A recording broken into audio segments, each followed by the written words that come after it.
салом тамошобинони гиромӣ, хулосаи хабарҳои муҳими 16 сентябри тоҷикистонро аз пойгоҳи хабарии бомдод бароятон пешкаш мекунем. шурӯъ мекунем аз як нигоҳи кӯтоҳ ба сархати хабари муҳими рӯз дар ин барнома. задухӯрдҳои нави мусаллаҳона дар марзи тоҷикистон бо қирғизистон. нирӯҳои тоҷикистон мактаби достукро ишғол ва шаҳри Боткандро мушакборон карданд. ятиму ва тошиф дар мавриди оташбас тавофуқ карданд. ду кӯдаки бепарастори тоҷикро аз Русия ба ватан баргардониданд. ронандаи автобусро ҳам аз кор ронданд, ҳам 7 рӯз ҳабс карданд. худкушии як ҷавони 24-сола дар ноҳияи Рашт. ҳалокати ду ронанда дар ду садама дар Данғара ва Варзоб. ва акнун тафсилоти хабарҳо. вазъ дар марзи вилояти суғди тоҷикистон бо Ботканди қирғизистон субҳи барвақти 16 сентябри соли 2022 дигар бора ба шиддат бад шуд. дар бораи даргириҳо дар чандин нуқоти марзи Исфара бо ноҳияи Ботканд, аз ҷумла дар Хоҷаи Аъло, Қуммазор, Сурх, Сомониён, Кулканд ва Ворух ва ҳамчунин дар марзи ҷамоатҳои Хистеварз ва Овчиқалачаи ноҳияи Бобоҷон Ғафуров бо ноҳияи Лайлаки вилояти Ботканд хабарҳо ба даст мерасанд. сокинони ин минтақаҳои марзии Тоҷикистон мегӯянд, аз субҳ аз тарафи марз садои тирпаронӣ аз ҷумла аз силоҳҳои вазнин ба гӯш мерасад ва тири нирӯҳои қирғиз аллакай ба чанд иншооти мулкӣ аз ҷумла мактабу масҷидҳо асобат кардааст. сокинони тарафи Қирғизистон дар айни замон аз ишғоли бархи иншоот аз ҷумла дидбонгоҳи сарадӣ аз ҷониби нирӯҳои Тоҷикистонро хабар медиҳанд. ҳар ду ҷониб якдигарро дар шурӯъи тирпарониҳо айбдор мекунанд. задухӯрдҳои нав дар марзи Тоҷикистону Қирғизистон дар ҳолест ки президентҳои ҳарду кишвар Эмомалӣ Раҳмон ва Содир Ҷаборов барои иштирок дар нишасти сарони кишварҳои узви созмони ҳамкориҳои Шанхай дар шаҳри Самарқанд қарор доранд. нирӯҳои Тоҷикистон мактаби Достукро ишғол ва шаҳри Боткандро мушакборон карданд. задухӯрдҳои шадид дар марзи Тоҷикистону Қирғизистон аз субҳи 16 сентябри соли 2022 идома доранд. хадамоти марзбонии Қирғизистон нимаи дуюми рӯзи 16 сентябр хабарҳо дар бораи аз ҷониби нирӯҳои Тоҷикистон мавриди мушакборон қарор гирифтани шаҳри Ботканд, маркази вилояти Боткандро тасдиқ кард. ин шаҳр тақрибан 10 километр дуртар аз марз бо Тоҷикистон ҷойгир шудааст. марзбонони қирғиз гуфтанд ки мавзеъҳои атрофи фурудгоҳ ва бархе канорҳои шаҳри Ботканд мавриди мушакборон қарор гирифтанд. чанд иншооти мулкӣ вайрон шудааст. вале дар видеое ки нашр шуд дида мешавад ки аз павлӯи бинои комиссарияти ҳарбӣ дар маркази шаҳри Ботканд алангаи дуд ба ҳаво баланд мешавад. хадамоти марзбонии Қирғизистон ҳамчунин хабарҳои дар бораи аз сӯи нирӯҳои Тоҷикистон ишғол шудани мактаби деҳаи Достукро низ расман тасдиқ кард.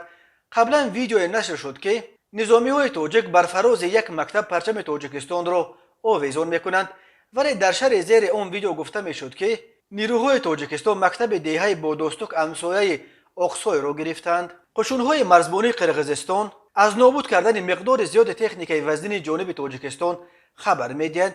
қушунҳои марзбонии Тоҷикистон қаблан хабари мавриди ҳамлаҳои нирӯҳои Қирғизистон қарор гирифтани чанд заставаро тасдиқ карда буданд, вале иддаҳои нобуд шудани техникаи вазнини ҳарбии худро ҳанӯз ягон шарҳ надоданд. дар айни замон дар интернет видеое нашр шуд ки нирӯҳои Тоҷикистон як тонки Қирғизистонро зада нобуд карданд.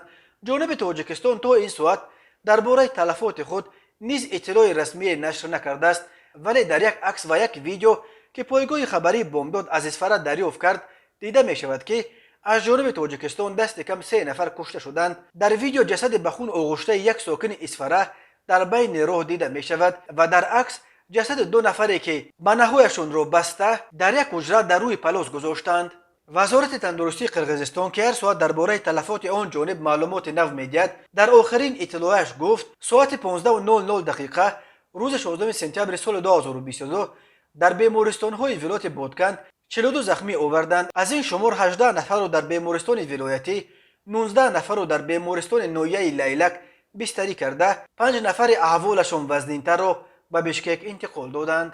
ёдовар мешавем, вазъ дар маркази вилояти суғди Тоҷикистон ва Ботканди Қирғизистон субҳи барвақти 16 сентябри соли 2022 дигарбора ба шиддат бад шуд. дар бораи даргириҳо дар чандин нуқоти марзи Исфара бо ноҳияи Ботканд, аз ҷумла дар Хоҷаи Аъло, Қуммазор, Сурх, Сомониён, Кулканд, Ворух ва ҳамчунин дар марзи ҷамоатҳои Хистеварз ва Овчиқалачаи ноҳияи Бобоҷон Ғафуров бо ноҳияи Лайлаки вилояти Ботканд хабарҳо ба даст мерасанд.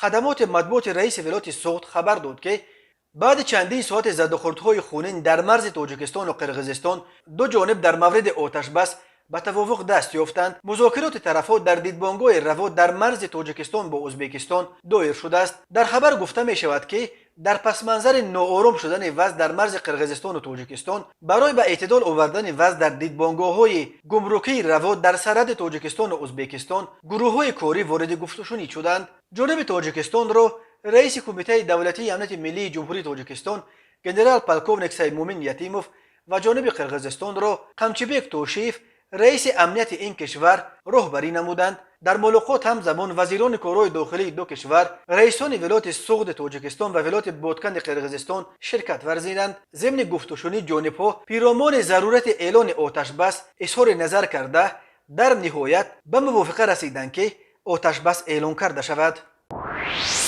تماشابینان عزیز، یادآور می‌شویم خلاصه مهمترین اخبار تاجیکستان را از پایگاه خبری بامداد تماشا دارید. برنامه را ادامه می‌دهیم. سفارت تاجیکستان در روسیه در صفحه‌اش در فیسبوک درباره از روسیه به وطن برگردانیدن دو کودک تاجیک خبر داد. در اطلاع رسمی سفارت گفته می شود که روز 15 سپتامبر سال 2022 با مساعدت خدمات کنسولی سفارت جمهوری تاجیکستان در روسیه، شهروندان نابالغ جمهوری تاجیکستان تورای و فرانوز خبیب‌الله‌ایونا و کروتسکیخ مریم سیدمومینوونا که در روسیه بی‌پرستار مانده بودند به جمهوری تاجیکستان فرستاده شدند.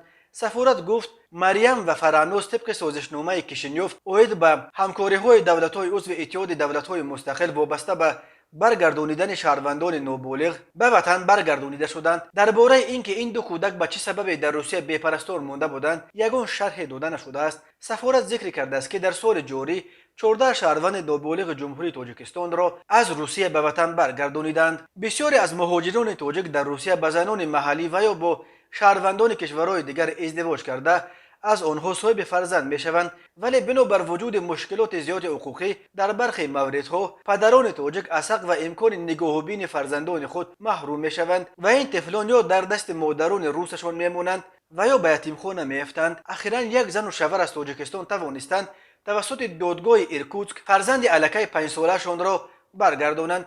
این کودک را سال 2017 بلافاصله بعد تولد شدنش از دست پدر و مادر تاجیکش گرفته با یک عائله بی فرزند به فرزندی داده بودند. وقتی که پدر و مادر تاجیک برای برگردانیدن فرزند خود تلاش کردند، هر دوی آنها را از روسیه اخراج کردند، ولی آنها توانستند که برگردند و با کمک کنسولگری تاجیکستان در نوسیبیرسک و جمعیت تاجیکان ایرکوتسک دخترچه خود را پس بگیرند.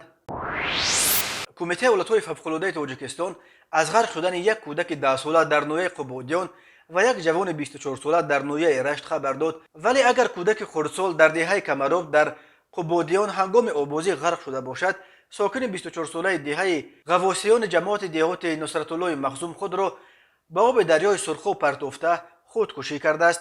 بنا به معلومات سردار شعبه کمیته ایالت‌های فوق‌العاده در نویه رشت روز 12 سپتامبر سال 2022 تخمیناً ساعت 07:05 دقیقه یک ساکن 24 ساله دهه غواصیان جماعت دیهات نصرتالله مخزوم خود را در دریای سرخاب غرق کرد. کارهای جستجویی در جای حادثه 2 روز ادامه داشتند. بالاخره روز 14 سپتامبر جسد این جوان را 9 کیلومتر پایین‌تر از جای حادثه پیدا کرده به مقامات حفظ حقوق سپردند. سبب دست به جان خود زدن این جوان معلوم نیست. همچنان روز 13 سپتامبر سال 2022 ساعت 18:00 دقیقه به قسمت نوبرداری کمیته ایالت‌های فوق‌العاده تاجیکستان خبر رسید که در دریای کوفردیان یک ساکن 10 ساله دهه کمراب جماعت دیهات به نام نظرف نویه قبادیان ولایت ختلان غرق شده است. به جای حادثه دسته نجات دهندگان ریاست کمیته ایالت‌های فوق‌العاده در ولایت ختلان فرستاده شدند. بنا به آمار کمیته ایالت‌های فوق‌العاده طی 7 ماه سال 2022 در کل دریاها و کانال‌های تاجیکستان الکی 123 نفر از جمله 64 نابالغ سنشان تا 16 غرق شدند. سال گذشته در تاجیکستان 155 نفر از جمله 75 کودک غرق شده بود. هر سال در تاجیکستان تا 600 خودکشی و قصد خودکشی ثبت می شود. اکثر آنها را جوانان تشکیل می دهند. هر سال در تاجیکستان ده ها نابالغ نیز قصد جان خود می کنند. مشکلات اجتماعی و اقتصادی و جنجال‌های عائلوی سبب‌های اساسی خودکشی در تاجیکستان نام برده می شوند. مرکز مطبوعات وزارت کارهای داخلی تاجیکستان خبر داد که روز 15 سپتامبر سال 2022 در دو صدمه در ناحیه‌های دنغره و ورزوب دو راننده که یکی 41 و دومی 45 سال داشتند جان باختند. از جمله 15 سپتامبر سال 2022 تخمینا ساعت 17:30 دقیقه راننده автомашین تمغه دیو قربانوف رمضان سال تولدش 1981 ساکن شهر دوشنبه هنگام حرکت از سمت شهر دوشنبه به سمت شهر کولاب در حدود جماعت دهات صفابخش نویه دنغره از اوده دوره نقلیات نبرآمده به سمت مقابل رو برآمده به автомашین تمغه اوپل استرا تحت اداره کرامت الله مرادزاده سال تولدش 1990 ساکن نویه دنغره برخورده است. در نتیجه راننده автомашین تمغه دیو قربانوف جراحت‌های گوناگون جسمانی برداشته در جای حادثه به هلاکت رسیده است. 15 سپتامبر سال 2022 تخمینا ساعت 11:20 دقیقه راننده автомашین تمغه اوپل زفیره نظام‌الدین سال تولدش 1995 ساکن نویه عینی هنگام حرکت در شورای دوشنبه چنوق در حدود نویه ورزوب از اوده دوره نقلیات نبرآمده به سمت مقابل رو برآمده به автомашین تمغه اوپل استرا تحت اداره میرزایف بهادر سال تولدش 1977 ساکن نویه ورزوب برخورده است. در نتیجه راننده автомашین تمغه اوپل استرا میرزایف و مسافر داخل автомашین تمغه اوپل زفیره میرالی و سعادت سال تولدش 1965 جراحت‌های گوناگون جسمانی برداشته در بیمارخانه بستری گردیدند. راننده автомашین تمغه اوپل زفیره در بیمارخانه به هلاکت رسیده است. از روی این حادثه و تحقیقات ادامه دارد. هر سال بر اثر صدمه ها در راه‌های تاجیکستان تا 400 نفر به هلاکت رسیده بیش از 1200 تن دیگر معیوب می شوند. عزت الله بابایف راننده 39 ساله اتوبوس رقم 43 که روز 14 سپتامبر سال 2022 در پی بدرفتاری نسبت به یک مسافر از کار رانده شد، همچنین از جانب کارمندان میلیس دستگیر و با قرار دادگاه نویه فردوسی به 7 شبانه روز حبس مأموری محکوم شده است. ریاست وزارت کارهای داخلی در شهر دوشنبه در صحیفه‌اش در فیسبوک خبر داد که بابایف علیشیر عزت اللهویچ سال تولدش 1983 استقامت کننده شهر دوشنبه کوچه بورباد راننده اتوبوس خط سیر رقم 43 رقم قید دولتیش 9951 05 از جانب کارمندان میلیس شهر دوشنبه برای بدرفتاری با مسافران دستگیر کرده شد.